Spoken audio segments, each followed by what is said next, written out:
Hi, welcome to valuationpodcast.com, a podcast and video series about all things related to business and valuation. My name is Melissa Gragg, and I'm a divorce valuation expert in St. Louis, Missouri. I have the pleasure of discussing business valuations from a divorce attorney's perspective with my guest, Miles Mason, who is a divorce lawyer in Memphis, Tennessee, also servicing Nashville and I'm sure other parts of Tennessee. Even with this marital balance sheet or, what happens to the business during a divorce, the reality is somebody might keep the business and somebody might keep the house. Are those equal? Maybe or maybe not. Is one going to continue to make money and the other one not? Yeah. So there's a lot of things does it feel good to have a house that you live in and you don't have to pay for it? Yes. But is that the same value as a business and an operating business or something that's going to create more money for you?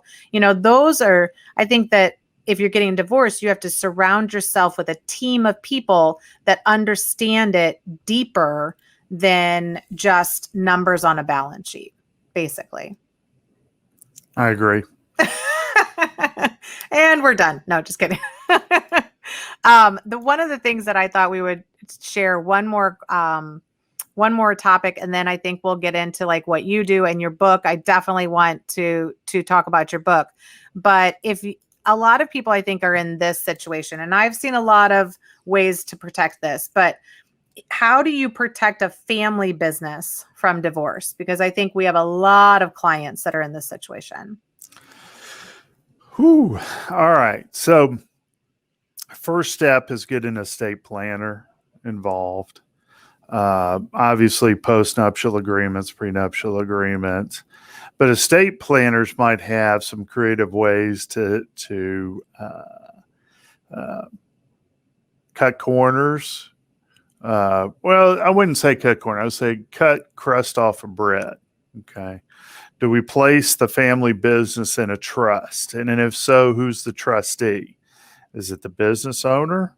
Not always a good idea to have the business owner as a trustee of the trust that they own, because the claim can be access it. Yeah, they can access it. They can control it, and it's a sham transaction. All right. So you always have to be worried about, a transaction being considered by a court to be fraudulent. So a fraudulent conveyance is something all divorce lawyers should understand and keep in their arsenal. Now, there's tax planning that you want that in, to fold that into, because generally your tax planning and your divorce planning are going to go hand in glove. All right. Now, keep in mind, a business owner is most likely to have to produce financial statements given to credit facilities.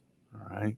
So one of the things I call the holy grail of documents in a divorce is I'm going to go look to see if the business has open lines of credit, or have borrowed money based on inventory. If they have, then there's usually going to be some sort of filing in the registrar's office with a business entity that the title of the name of the company, not the DBA, but the name of the company with their Secretary of State is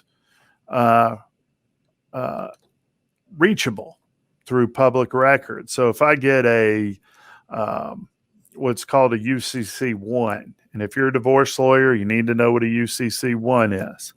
And that is a document filed with the registrar's office in your county that tells the world that the credit facility, which could be a bank or some other form of lender, has superior rights to assets owned by the business, right?